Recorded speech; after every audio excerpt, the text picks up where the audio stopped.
Seu Vladislau, bom dia. Estamos aqui gravando esse vídeo para ser uma memória institucional para esses 30 anos da CEL, né? Como eu falei antes, o senhor é o decano da orquidofilia capixaba. O velho da orquidofilia, tá certo? Não, que é isso. Hoje é o referencial capixaba de orquidofilia. E eu gostaria, de antes de mais nada, o senhor pudesse falar um pouquinho para nós aí sua história orquidófila, como é que o senhor começou, né? Como é que se deu a paixão pela orquidofilia. Antes da gente falar da CEL, né? Vamos falar um pouquinho do amor pelas orquídeas.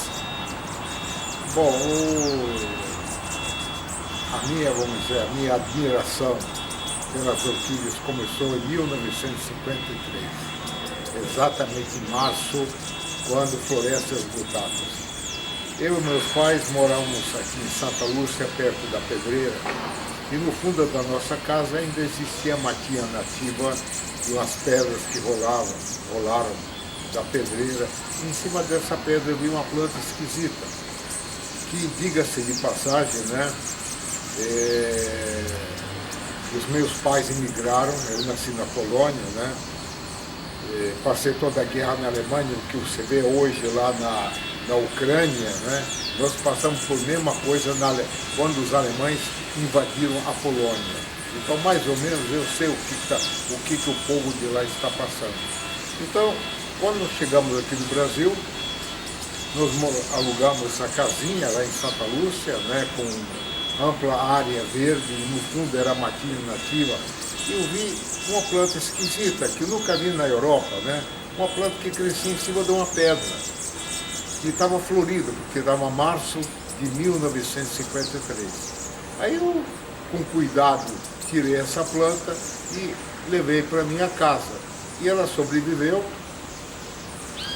E depois comecei a melhorar os tratos culturais.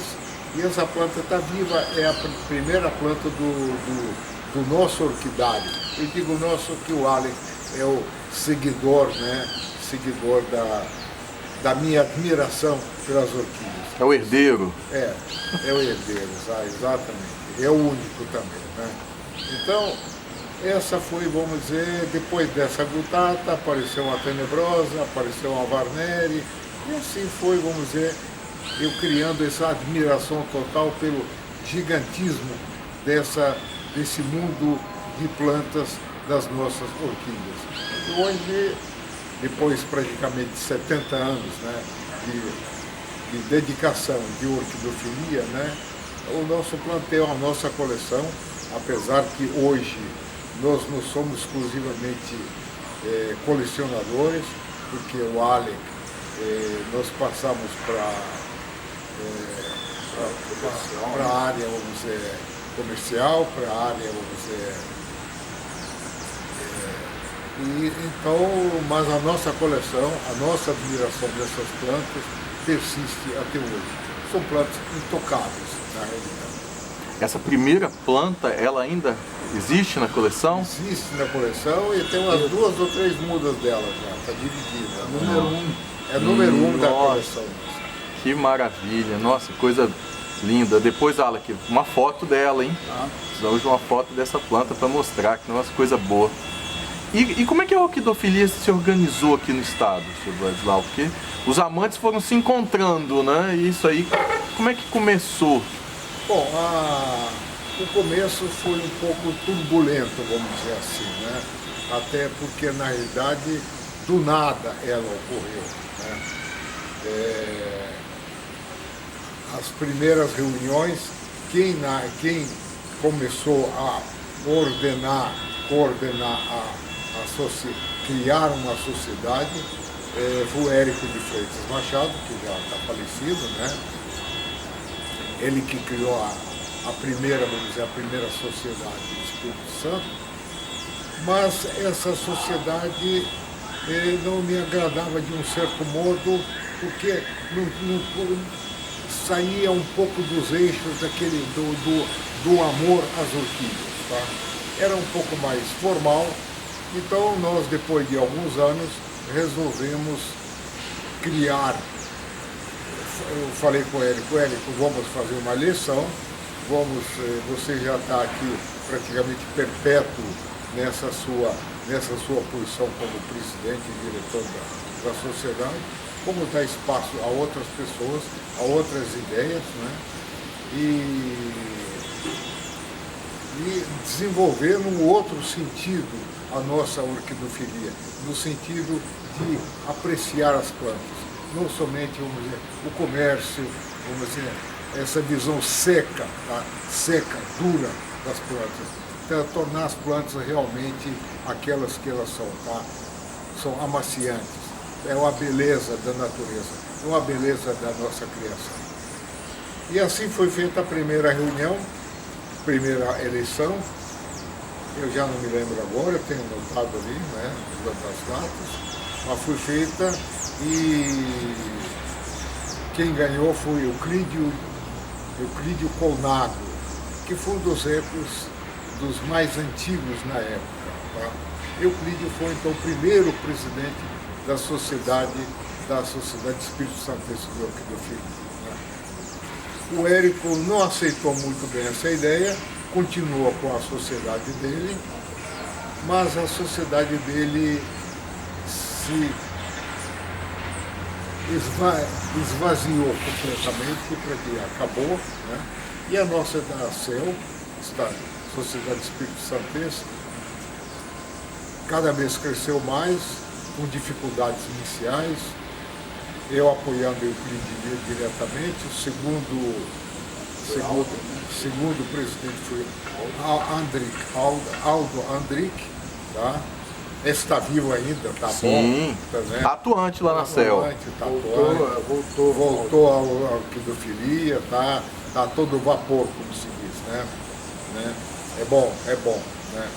Então fui o segundo, mas devido aos problemas muito sérios e dificuldades da sociedade no início, o Aldo já estava quase que não quis repetir o mandato e eu tive que assumir o terceiro mandato, fui o terceiro presidente da sociedade. Tinha um grupo animado na época, né? O grupo era grande, tá? O grupo, 7, 8 pessoas. Tinha grupo grande, tinha Hilton de Guadagni, que foi um dos grandes esteios, Antônio Sardenberg, Aldo, Márcio Assunção, Ivan Vieira, Lutz Berra, do alemão, o Wilson já falou. Hilton falei, o Oswaldo Zanoni e a esposa, Dona Hilda. Um grupo grande, nós tínhamos um grupo de uns 40 associados, assíduos, tá? Amantes da orquidofilia.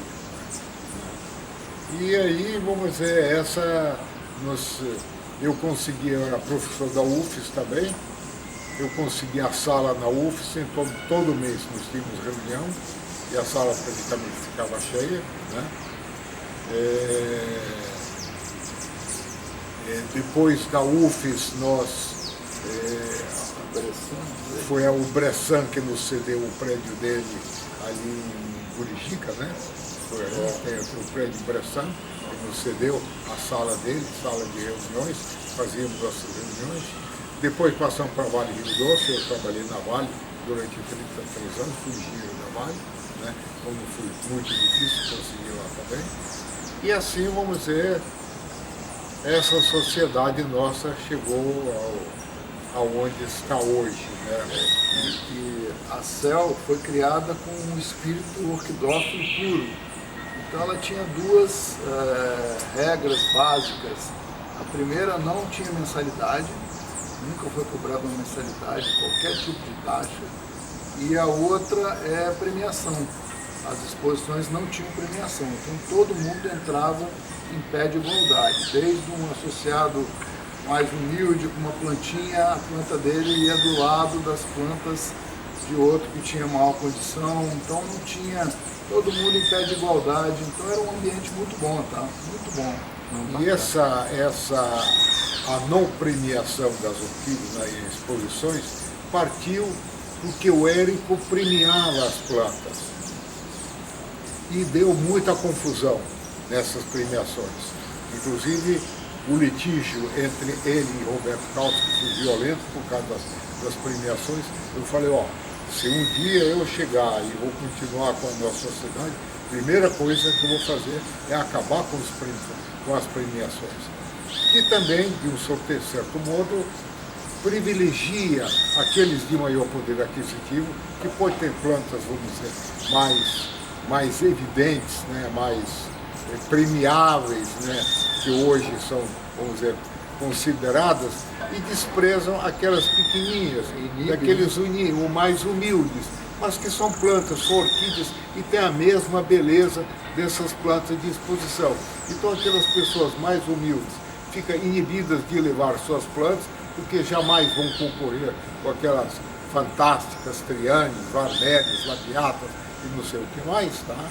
Então nós nivelamos isso, todo mundo igual. Qualquer plantinha é plantinha, qualquer plantinha é uma beleza e merece ser exposta para todos nós e para o público. E a CEL, quando ela foi fundada, ela foi... houve uma fusão, né, com a Sociedade Vendanovense, né? Foi usada para a questão do registro. Bom, aqui, o né? Luciano Zappi, que era fundador, né, da Sociedade de Venda Nova, né, ele na realidade não conseguiu levar a sociedade à frente. Tá? Ele era médico, tinha muitas atribuições, muita atividade, tá? E a sociedade dele começou a estremecer e declinar. Como ele era muito amigo meu, né, eu falei ao Luciano, você cederia todo o embasamento da sociedade de Venda Nova para nós utilizarmos a sua base, a sua estrutura básica, o seu alicerce para a nossa sociedade?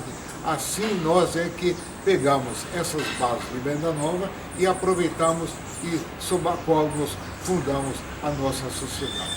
Essa foi.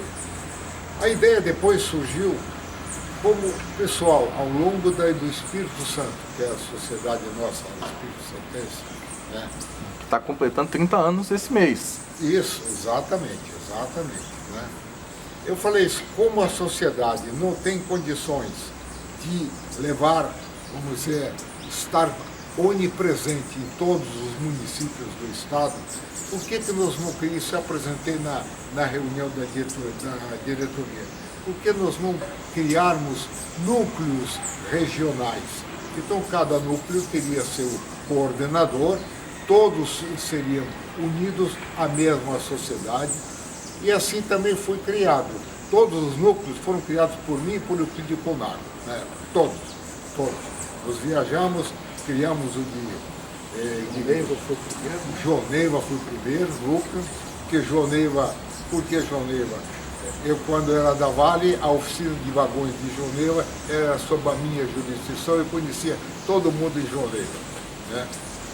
Então, eu e Euclídio mais com livros, Euclídio era contador, né? Então ele preparava toda essa parafernália, né, de logística de fundação do núcleo. Então nós preparamos, João Neiva foi o primeiro núcleo. Depois, Vancini foi o primeiro coordenador do núcleo de João Neiva. Depois foi Domingos Martins.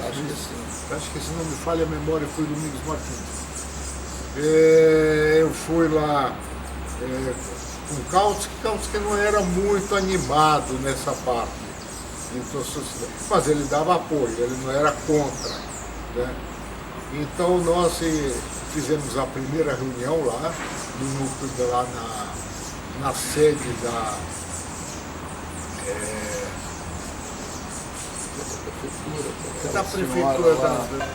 prefeitura, também esqueci, estou ficando velho, né? Diomedes, né? Diomedes. Era muito animada, extremamente animada, era da parte cultural de João Neiva, né? Então era na prefeitura, na área cultural da prefeitura, nós fizemos reunião e o Leodério, com mais 4 pessoas sentados na prisão, botaram umas cadeiras num palco mais evidente, e o pessoal embaixo, vamos dizer, 4, 5 pessoas, e o Leodério estava lá, e a Diomede explicou qual era o objetivo, né? Aí quando chegou assim, né? Leodério, você aceitaria ser o coordenador? Como eu já conhecia um pouco o Leodério, né? Era da mecânica de automóveis, né? De vez em quando dá uma ajudazinha a ele em termos de rolamento, né? Conheci ele já. Ele deu aquele susto, mas aceitou. E daí para frente ele, vamos dizer, realmente até hoje, tá? Ele é o acendedor, vamos dizer assim, né?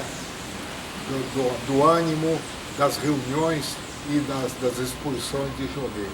E diga-se de passagem, eu acho que a exposição de Joneiro de Domingos Martins hoje é a melhor exposição do Espírito Santo. Superou, inclusive, a nossa aqui em Vitória. É belíssima, belíssima exposição. Leodério leva isso com muita paixão. Com afinco, de coração. Tá? E depois entrou Cachoeiro, não sei de que ordem. Linhares, LED, foi um grande, São Mateus, Aracruz, Santa Maria de Jetibá, Cachoeiro de Itapemirim, No final, 12 núcleos que nós foram criados. Tá? Todo santo mês, eu, Alec preparava o boletim, todo mês nós empacotávamos, fazíamos as cartas e enviamos para todo mundo, para todos, não somente para as pessoas da CEU aqui em Vitória, que a Vitória virou um núcleo da CEU. Sede núcleo. O presidente era daqui, mas nós mandamos cartas por mais de 100 pessoas. Né? Era um pacotão de cartas, todo mês saía um boletim técnico e informativo sobre a CEU para todos os associados. Infelizmente isso também desapareceu. Hoje, como é que o senhor vê assim, a questão da modernidade na orquidofilia? Né? Isso somou, isso dividiu, isso diminuiu? Bom, primeira pergunta, minha resposta a você seria como uma pergunta. O que se chama de modernidade? É uma boa pergunta. Tá? É uma boa pergunta. Hoje com a tecnologia, né? Porque a tecnologia às vezes nos afastou mais do que nos aproximou, né? E não existe isso. A orquidofilia é o amor dentro de coração, a criação, a beleza de apreciar essa orquídea. Se nós viajarmos lá fora, Estados Unidos, Alemanha, tal, etc., tá? Hoje são grandes países, aliás, toda a Europa, e a América do Norte é muito mais enfática nesse ponto, tá? As sociedades são muito pujantes, muito dirigidas à apreciação das plantas, cada um vai com sua plantinha, reuniões praticamente mensais, né? Então lá o espírito é um pouco diferenciado. Nós aqui no Brasil endurecemos o nosso coração, porque nós passamos a olhar a orquídea sob aspecto econômico, quanto que ela vale. Se você pegar um noticiário, um jornal hoje, de vez em quando sai uma notícia, entrevistando um determinado orquidófilo, que mostra uma planta, ele mostra, essa planta é uma beleza, é uma valquiriana maravilhosa, ela custa 10 mil reais. Primeira coisa, se enfoca o valor, depois se vê a beleza na planta. Eu acho que deveria ser um pouco ao contrário, tá? Tanto que esta foi a razão de nós termos acabado com todas as premiações em todas as nossas exposições de orquídeas. E na época foram as mais bonitas exposições de orquídeas que o Espírito Santo já teve. Porque nós fizemos, a CEU fez exposição com a prefeitura, lá na Pedra da Cebola, belas exposições, e não é palavras minhas, mas dessa exposição participavam pessoas que participavam em todas as exposições do Brasil, como Maurício Binó, Ele chegou para mim, Vadislau, não existe no Brasil uma exposição como a de vocês. Fizemos na UFES, a UFES desmontou a biblioteca toda dela para nos dar espaço para criar uma exposição. Desmontou a biblioteca e deu aquele salão gigantesco para a exposição de orquídeas. Cheio de areia, né? Pode... Hilton era encarregado disso, ele corria esse produtor de café, pegava a palha de café ensacado, né, então distribuía aquela ali, essa palha. A biblioteca da UFES, na área central lá do térreo. Inédito. A UFES tirou todos os livros da biblioteca para não deixar uma área coberta, digna para uma exposição. Acho que aí a gente vai assim, para o cerne da nossa conversa, né? Que é essa mensagem, né? Isso que você falou do endurecimento do coração, né?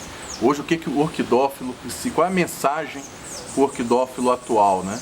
Eu acho que a gente tem que desconstruir, né? A gente construiu um conceito equivocado de orquidofilia, né? Comercial, mais endurecido, muito técnico, né? E acho que a gente tem que desconstruir isso daí. O orquidófilo nosso, hoje, não conhece orquídea. Porque a orquídea não é só valqueriana, não é só varnelli, não é só a Atlândia, né?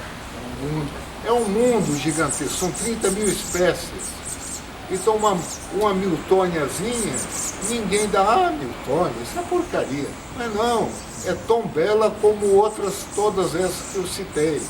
Ela tem sua beleza, sua admiração. Mas ninguém coleciona mais.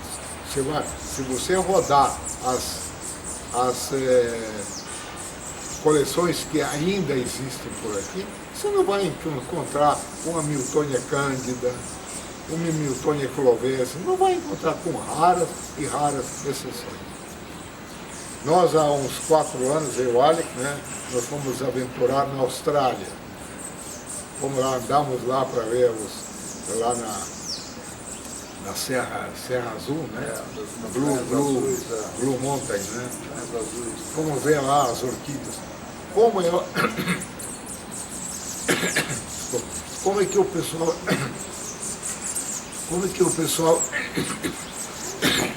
olha a garganta. Como é que o pessoal lá é obcecado, tá, pela beleza das plantas. Os dendróbios de lá não são tão, vamos dizer, exóticos, tão, vamos dizer, coloridos como da asiáticos, tá? Mas tem no conjunto em sua beleza espetacular. Como eles admiram aquilo, como eles cultivam aquilo. Fomos a uma exposição de orquídeas lá, os cimbídeos, que nós aqui relegamos, e nós temos clima para o cimbídeo. Lá para cima, Domingos Martins, a 1000 metros de altitude, os cimbídeos vão muito bem. Ninguém cultiva cimbídeo. E se cultiva muito em condições muito precárias. Lá, touceiras gigantescas, coisa de admirar, de cair o queixo, como se diz. Tá? Fantástico, né? Realmente é uma... E o Espírito Santo não sei se na América Latina, mas em termos de Brasil, é um grande celeiro de orquídea, né? Era. Você não pode dizer hoje, mas era no passado, um grande celeiro. Tá? Nós tínhamos muito espírito. Hoje, praticamente não. As matas foram nós resolvemos, Alec quis fazer uma coletânea de fotografias de bifolhadas na mata, no seu habitat. Começamos, empacamos... Cattleya velutina, essas plantas. Solfidiana ainda achamos alguma coisa, tá? Velutina, nenhuma. Aquele celeiro natural que existia na altitude mais ou menos de 800 metros, em torno da Santa Maria Jequibá, que era a maior concentração de velutinas, olha, o pessoal de lá não sabia nos indicar aonde ele poderia se encontrar na mata uma planta para ser fotografada. Não sabia. Até hoje nós não conseguimos uma foto. Schilleriana Nós rodávamos com o Leodério o dia inteiro, achamos uma planta lá no alto. Num despenhadeiro danado, ruim de andar, uma plantinha que fui lá numa forquilhazinha alta. Complicado. Enquanto que há uns 10, 15, 20 anos atrás, o Kautsky me levou na Pedra dos Ventos, mas não, daquela época, 20 anos daquela última vez. Hoje seria 45 anos. Tá? Me levou lá, onde você virava os olhos, estava lá valqueriana, chileriana, nos cactos, na cerca, em todo quanto é lugar. Hoje, vai lá, não tem. Onde tem água em Gá hoje, na água, que hoje mudou, acho que é Bolt, né? Isso. Na serra ali, né? Na subida. Atrás, um pouquinho mais baixo, atrás tem uns camarás velhos. O Luciano Zappi achou uma cerulha, tinha chileriana abundante lá. Hoje você não encontra uma muda sequer. O pessoal catou aquilo a pente fino. Para onde? Negócios. E esses negócios não são de hoje, não. É da época ainda, da reminiscência, dos primórdios da orquidofilia, quando aqui do Espírito Santo, lá de Domingos Martins, melhor de Marechal Floriano, saiu o trem da Leopoldina Railway para o Rio de Janeiro, que existia ligação. Hoje nós evoluímos tanto que nem ligação ferroviária nós temos com o Rio de Janeiro. Naquela época ela existia. Toda semana saía um vagão de carga com plantas para o Rio de Janeiro. Varneri, Tenebrosa, Tem cópias de Schilleriana, listas antigas aí do pessoal oferecendo as plantas. Cópias. Schilleriana. Eu não sei como é que até hoje é possível encontrar alguma prestezinha, que nós fomos ver também as prestes, aqui na região de Santa Teresa, né? Nós achamos algumas prestes, mas aqui que nos levou lá, ele disse que no passado eram arbustos lotados de prestes. Hoje você vê uma aqui, ali e tal. Conseguimos ver, mas O pessoal pensa no momento, nesse instante, pensa agora, quer ganhar dinheiro agora. Não pensa no seu futuro, não pensa nos nossos filhos, nos nossos netos, que eles jamais verão aquilo que nós vimos. Uma vez eu fui à Serra de Ouro Branco, do lado do Despinhadeiro para a cidade de Ouro Branco. Aquilo ali era uma mata de velózias, todas lotadas de sofronites breve pedunculatas, floridas, rosadas. Ela cintilava ao sol, aquilo parecia um tapete assim de longe, cor-de-rosa. Uns anos depois nós fomos levar os alemães, nossos amigos orquidófilos, para mostrar no habitat como é que a sofronites vive. Levamos lá, não achamos nenhuma, zero, nenhuma para contar a história.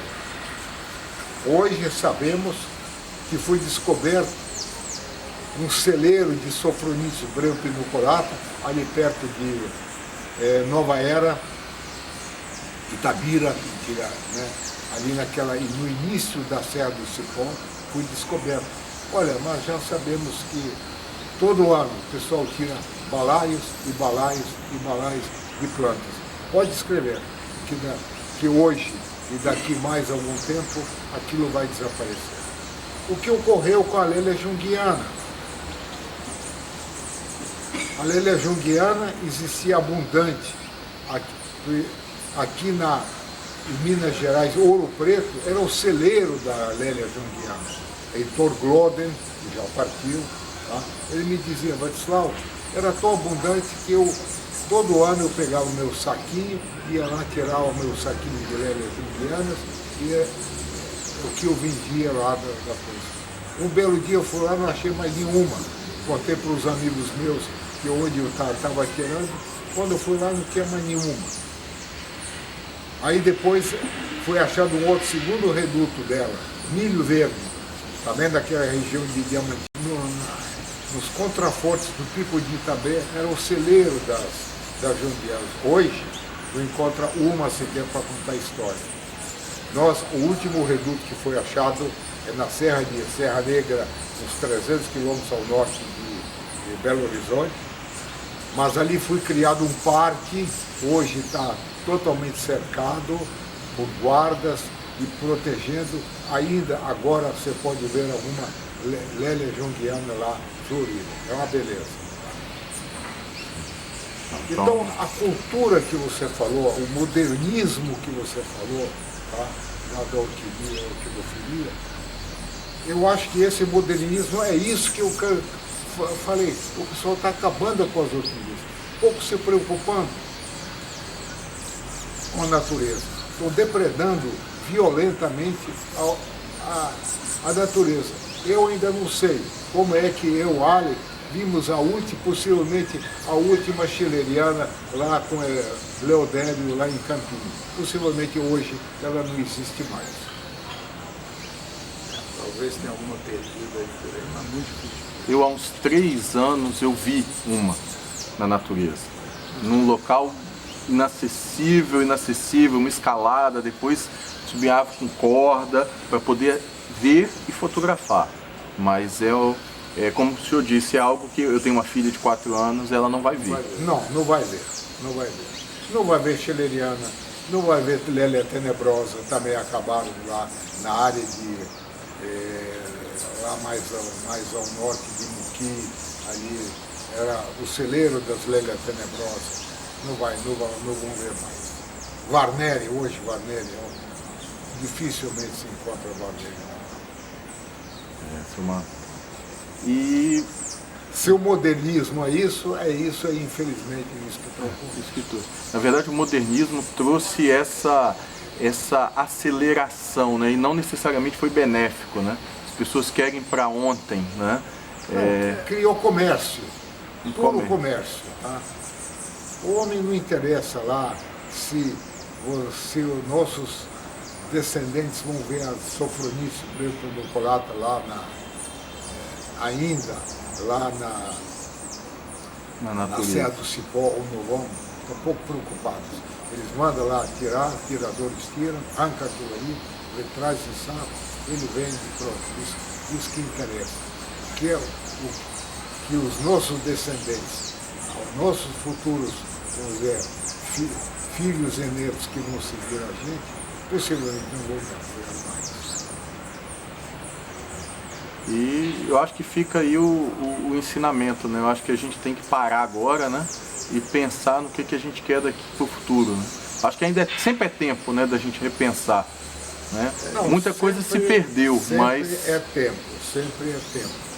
Mas o problema é que é muito difícil você segurar, vamos dizer, essa roda inercial que está girando, travar ela aqui e começou, vamos dizer, de novo com aquele espírito que norteou a fundação da nossa sociedade. Nós precisamos formar novos orquidófilos, né? Talvez resgatar esse espírito. Alan que estava falando, né, Alan? Fala pra gente um pouquinho disso. Eu acho que hoje, o orquidófilo virou um orquidófilo de telefone celular. Tá? Ele fica ali vendo aquela monte de postagem de foto, então ele sabe tudo que está florindo por aí nos orquidários. Mas em termos de conteúdo, aquilo ali é muito fraco de conteúdo. Eu acho que a orquidofilia tem que ter reunião, tem que ter palestras, tem que ter contato das pessoas lá na reunião, aquele assim, relacionamento. E o orquídea não é um hobby de um dia para o outro, é um hobby de vida toda. Então tem que ter paciência, o orquidófilo tem que ser formado com aquela cultura e não a cultura que a planta boa é a valqueriana boa e aquela que tem pétalas largas e aquela outra não presta, tá? Porque não atingiu aquele objetivo, joga aquilo fora. Cultura então, do descartável, né? A orquidofilia é muito maior do que só a valqueriana, a clande ou planta de pétala larga. É muito, mas muito mais do que isso, tá? É um aprendizado, conhecimento de pessoas, relacionamento é aprendizado para a vida toda, tá? É um hobby para a vida toda. E é um hobby que exercita a paciência, né? A alegria quando você vê uma raizinha saindo, um bulbinho aparecendo, né? A folha desenvolvendo, né? Eu acho que isso que está... Eu acho que o conteúdo que tem nas redes sociais hoje é muito fraco, tá? Com o que poderia ter, tá? Até mesmo a questão de julgamento e exposição, eu acho isso um pouco produtivo. Uma coisa é você ir lá na exposição e julgar e dar um prêmio para aquelas plantas que estão lá. Então, mesmo que você não tenha nada de especial, sempre tem alguma coisa boa, sempre tem plantas muito boas. Mas vamos dizer, se você não tiver nenhuma planta especial na exposição, você vai ter o primeiro, segundo, terceiro lugar. Agora, você está comparando as plantas dentro da exposição. Você não está comparando com um padrão assim, hipotético. Então o pessoal também hoje fala melhoramento genético, fala de boca cheia, mas esse registro do que está florindo, do que está ganhando prêmio, não é feito, tá? Então, na realidade, é uma escolha de uma planta favorita lá naquele dia. O melhoramento genético não tem, tá? A pesquisa, como tem lá fora, um banco de dados, no julgamento de plantas, você compara com um padrão hipotético, você registra a largura de pétala, a largura de sépola, quantas flores tem, o tamanho da flor, foto. Então o cara, a pessoa lá, quando vai um juiz, quando vai analisar uma planta, ele tem toda aquela série de fotos, inclusive daquela planta que ele pode estar julgando naquele dia, e ele sabe se ela tem potencial de melhorar ou piorar. Então ele está julgando um padrão hipotético baseado no banco de de fato, dados, o melhoramento genético. De fato, ele está analisando como aquela espécie ou aquele híbrido evoluiu ao longo dos anos todos, tá? Que não é o que acontece aqui, tá? Ou em nenhum lugar do Brasil, até onde eu sei, onde tem esse registro aí, tá? Temos. E ainda, complementando, diga-se de passagem, quem são os nossos juízes?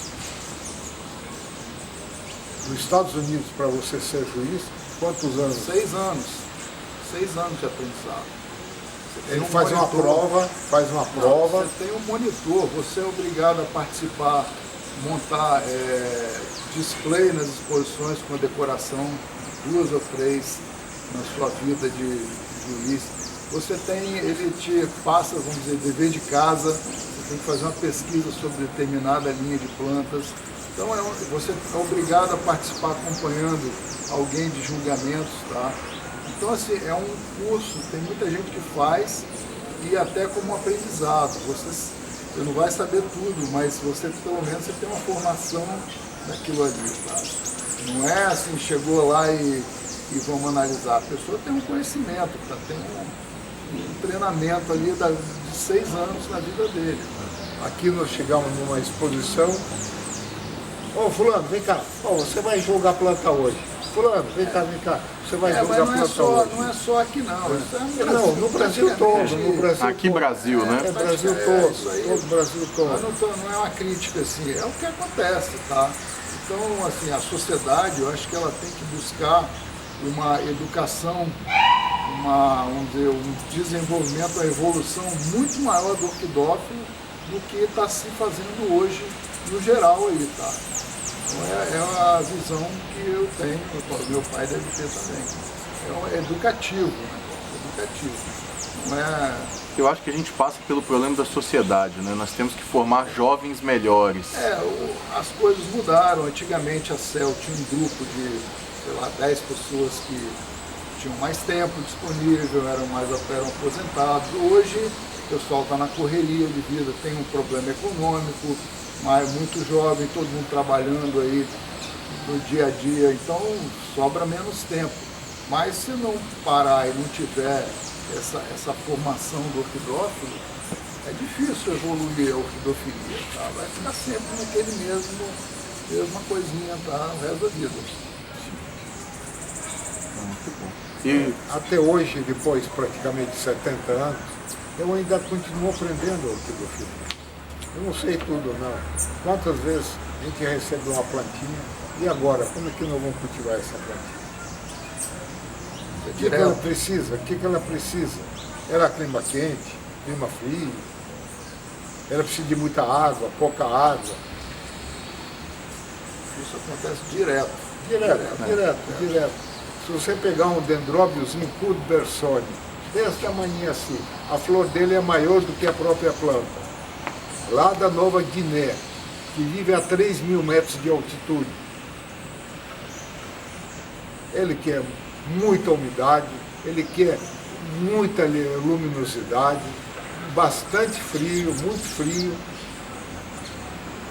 Assim ele vai se desenvolver. E esse orquidofília é um aprendizado constante. Né? Se você pegar uma lélia rupícola, que cresce lá em Minas Gerais, que é a maior concentração de lélias rupícolas, e diga-se de passagem, se nós temos um orquidófilo aqui no Espírito Santo que tem uma pequena coleção de lélias rupícolas, não tem. Isso não é só Espírito Santo, no Brasil todo. É pouca gente. E são lelinhas hoje, mudaram de nome, mas nós mantemos a velha estrutura, que esse pessoal fica, esses novos biólogos, fica mudando de nome, você é título de que soar uma confusão, em vez de melhorar, isso é meu ponto de vista, isso eu afirmo perante qualquer biólogo, tá? Que antes de ele ter nascido, eu já existia aqui. Esse negócio, bota uma vez Lélia, bota uma vez Catleia, bota vez Sofronites, volta para Catleia, é uma confusão dos diabos, tá? Então, eu pergunto, quem tem um pouquinho a condição de cultivar esses rupícolas, que são maravilha da natureza, de sobreviventes, do equilibrista de sobrevivência. Porque durante o dia eles têm pedras abertas, em pleno sol, a 1.000 metros de altitude, recebendo raios solares ultravioletos diretos. À noite com temperaturas baixíssimas. E à noite cai a temperatura. Né? Milhares de anos de evolução. Evolução de adaptação àquelas condições. Mas elas estão lá. E o pessoal arranca, mata e para recuperar uma planta daquela chega de 50 anos. Se tiver uma outra, que solte uma sementinha para repor aquela que saiu. Se não tiver, acabou. Mas o Espírito Santo, ele hoje é um dos estados que tem mais potencial em termos de orquidofilia. Hoje o Espírito Santo é um celeiro de espécies, de produção de espécies no Brasil. E praticamente superou, acho que até São Paulo, que era o principal. Hoje sai muita planta daqui. Então o Espírito Santo tem um potencial muito grande de orquidofilia, muito grande. Eu acho que tem que ter mais união. Sabe? Tem que ter mais união.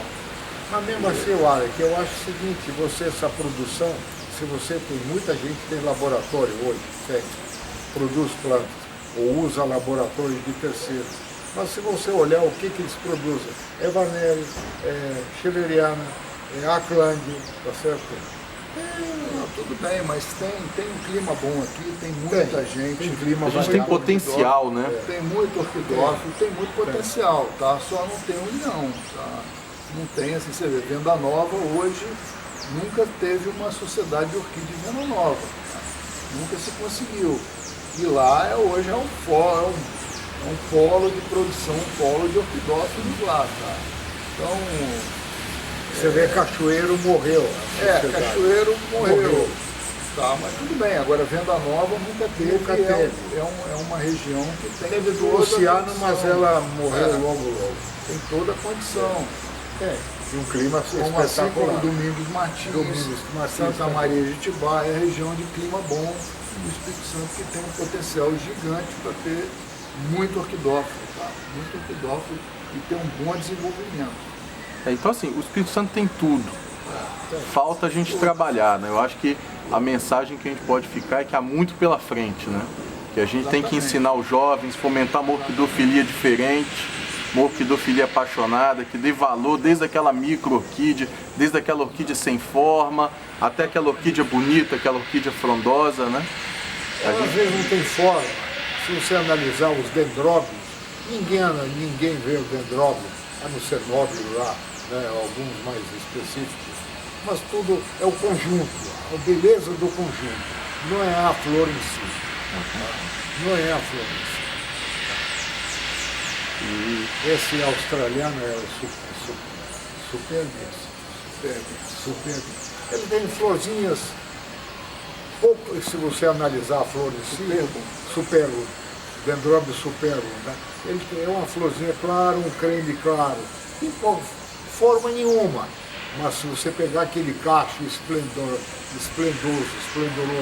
que ela solta, e vários cachos, é uma coisa Especiosa. Dendrobium especiosa. Especiosa. Lá nas pedras, lá no meio da serra. Esse vídeo aqui que a gente fez foi uma aula, né? A gente pegou uma mensagem e recebemos uma aula, né? Não só a história, né? Mas eu acho que resumiu, né, aquilo que foi, aquilo que precisa ser, aquilo que é. E eu queria fechar pedindo para vocês mandarem uma mensagem aí para os colegas orquidófilos aí, né? O que vocês desejam por orquidofilia? Olha, o que a gente falou, eu acho que é uma crítica construtiva, tá? Totalmente construtiva. A gente viaja, a gente tem, assim, a gente vê o que acontece em outros países, onde a gente tem a oportunidade de visitar, e eu acho que isso é uma forma de contribuir, tá? O que tem lá fora, ver e sugerir o que a gente vê de bom lá fora, que pode ser usado aqui, tá? Então a ideia é essa aí, e aqui do meu lado são 70 anos de experiência de orquídea. Então, e ainda animado, hein? E ainda animado, é isso aí. Né? Esse é o espírito. Gente, ó, muito obrigado então, a vocês. Essa mensagem minha é o ânimo, tá? Independente da orquidofilia, não tem idade, tá? Nós podemos ser 20 anos, 30 anos, 70, 80, como o meu, estou com 86 hoje, tá? É o ânimo, tá?